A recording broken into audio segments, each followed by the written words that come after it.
Good evening. നമ്മൾ വീടിൻ്റെ അടുത്തുള്ള ഒരു പാർക്കിലേക്ക് പോവുകയാണ്. എൻ്റെ കൂടെ ശരത്തേടനും ഉണ്ട്. ഇപ്പം ഏകദേശം 7-7:30 ടൈം.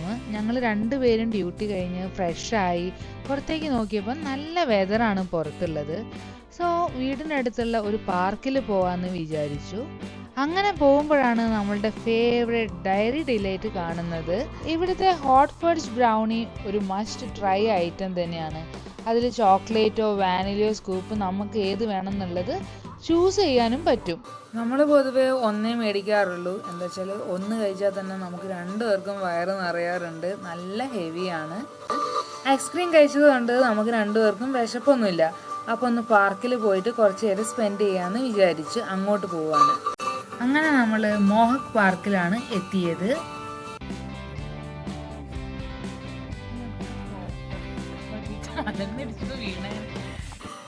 കഴിഞ്ഞ തവണ നമ്മളിവിടെ വന്നപ്പോൾ ഭയങ്കര ക്രൗഡഡ് ആയിരുന്നു. ഇവിടെ എന്താ വെച്ചാൽ ബ്രാൻഫോർഡ് കാർണിവൽ ആയിരുന്നു. ഇന്നിപ്പോൾ കാം പീസ്ഫുൾ ആയിട്ടുള്ള ഒരു അടിപൊളി വൈബുള്ള ഒരു ഈവനിങ് ആയിട്ട് എനിക്ക് തോന്നി. കാരണം എന്താ വെച്ചാൽ അധികം ആൾക്കാരൊന്നും ഇല്ല. ഓൾറെഡി 7:30 ഒരു 8 ഒക്കെ ആയിട്ടുണ്ട് നമ്മൾ എത്തുമ്പോഴത്തേക്ക്. അതുകൊണ്ട് റിലാക്സായി നമ്മളെ തോന്നിവാസങ്ങളൊക്കെ ചെയ്ത് ഓടിച്ചാടി നടക്കാനൊക്കെ പറ്റി. ഇടയ്ക്ക് സമയം കിട്ടുമ്പോഴൊക്കെ ഞങ്ങൾ വരുന്ന പാർക്കാണ് ഇത്. ജോലി കഴിഞ്ഞാൽ മാക്സിമം ബാക്കിയുള്ള ടൈമൊക്കെ ഇഷ്ടമുള്ള കാര്യങ്ങൾ ചെയ്യാൻ നമ്മൾ രണ്ടുപേരും മാക്സിമം ട്രൈ ചെയ്യുന്ന ആൾക്കാരാണ്. കുഞ്ഞു മക്കൾക്ക് കളിക്കാൻ പറ്റിയ ഒരു കളർഫുൾ പ്ലേ ഏരിയ ഉണ്ട് ഇവിടെ. ഒരു സ്ഥലത്ത് പോയാൽ മാക്സിമം അത് എക്സ്പ്ലോർ ചെയ്യണം എന്നാണല്ലോ. അതുകൊണ്ട് ഊഞ്ഞാലിനെയും വെറുതെ വിട്ടില്ല. അത് മാക്സിമം യൂട്ടിലൈസ് ചെയ്തിട്ടാണ് പോകുന്നത്. എനിക്ക് തോന്നുന്നു നമുക്ക് എല്ലാവർക്കും ഇഷ്ടമുള്ള കാര്യങ്ങളൊക്കെ ചെയ്യാനുള്ള ടൈമൊക്കെ ഉണ്ട്. ചിലപ്പോഴൊക്കെ നമ്മളെല്ലാം ചെയ്യുന്ന ആൾക്കാരും ആയിരിക്കും. ബട്ട് നമ്മളത് എക്നോളജ് ചെയ്താലേ നമ്മളുടെ മനസ്സിൽ അത് രജിസ്റ്റർ ആവുള്ളൂ എന്നാണ് എനിക്ക് തോന്നുന്നത്. അങ്ങനെ ഞാൻ ചെയ്തിട്ടില്ലെങ്കിൽ എനിക്ക് എന്താണെന്ന് വെച്ചാൽ ഒരു റിഗ്രറ്റ് അടിക്കുന്ന പോലെയാണ്. എന്തോ ഞാൻ ലൈഫ് മാക്സിമം എൻജോയ് ചെയ്യുന്നില്ല, യൂട്ടിലൈസ് ചെയ്യുന്നില്ല, വേസ്റ്റ് ആക്കുകയാണോ എന്നുള്ളതൊക്കെ ഒരു തോട്ട് എൻ്റെ മനസ്സിലേക്ക് വരും. അപ്പോൾ ഇത് എപ്പോഴും ഞാൻ ലിസ്റ്റ് ചെയ്തത് ഇംപ്ലിമെൻ്റ് ചെയ്യാൻ മാക്സിമം ട്രൈ ചെയ്യുന്ന ഒരാളാണ്. ഈ പിങ്ക് ഫ്ലവർ കാണാൻ നല്ല ഭംഗിയുണ്ടായിരുന്നു. പേരെന്താണെന്നും അറിയില്ല. എന്നെ അറിയുന്നവർക്ക് അറിയാം, ഞാനൊരു സിംഗിൾ ചൈൽഡാണ്. എൻ്റെ പാരൻസ് എന്നെ വേണ്ടതിലധികം പാമ്പർ ചെയ്ത പാരൻസുമാണ്. അതിൻ്റെ എല്ലാ ഗുണങ്ങളും ദോഷങ്ങളും ഉള്ളൊരു നല്ല കുട്ടിയാണ് ഞാൻ.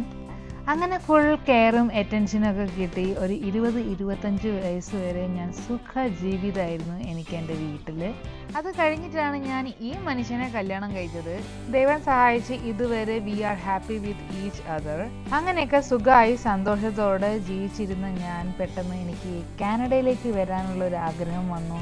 അങ്ങനെ ഞാനും ശരത്തേട്ടനും തീരുമാനിച്ചു നമ്മൾ കാനഡയിലേക്ക് പോവാം, എക്സ്പ്ലോർ ചെയ്യാം എന്നൊക്കെ. അങ്ങനെ ഞാൻ സ്റ്റുഡൻ്റായി ഒറ്റയ്ക്ക് കാനഡയിലേക്ക് വന്നു, കാല് കുത്തി. അത് തൊട്ട് ചെറുതായി ഒരു ഹോം സിക്നെസ്സും ആരും ഇല്ല എന്നുള്ളൊരു തോന്നലും, അച്ഛനും അമ്മയും ഇല്ല, ശരത്തേട്ടനും ഇല്ല, ഒറ്റയ്ക്കുള്ള ജീവിതം, അങ്ങനെയൊക്കെ തോന്നി തുടങ്ങി. കുറച്ച് ബുദ്ധിമുട്ടായിരുന്നു ഇനീഷ്യലി. നല്ല സ്റ്റാർട്ടിങ് ട്രബിൾ ഉണ്ടായിരുന്നു. ഏതൊരു ഇൻ്റർനാഷണൽ സ്റ്റുഡൻറ്റിനെ പോലെയും കുറേ ഹേർഡിൽസ് ഉണ്ടായിരുന്നു. അതൊക്കെ എങ്ങനെയൊക്കെയോ തട്ടിമുട്ടി ഇങ്ങനെ കുറച്ച് കൊല്ലങ്ങളായി ഇവിടെ ജീവിക്കുന്നു. ഞാൻ വന്നതിന് ശേഷം ശരത്തേട്ടൻ എത്തിയത് ഒരു 10-11 മാസം കഴിഞ്ഞിട്ടാണ്.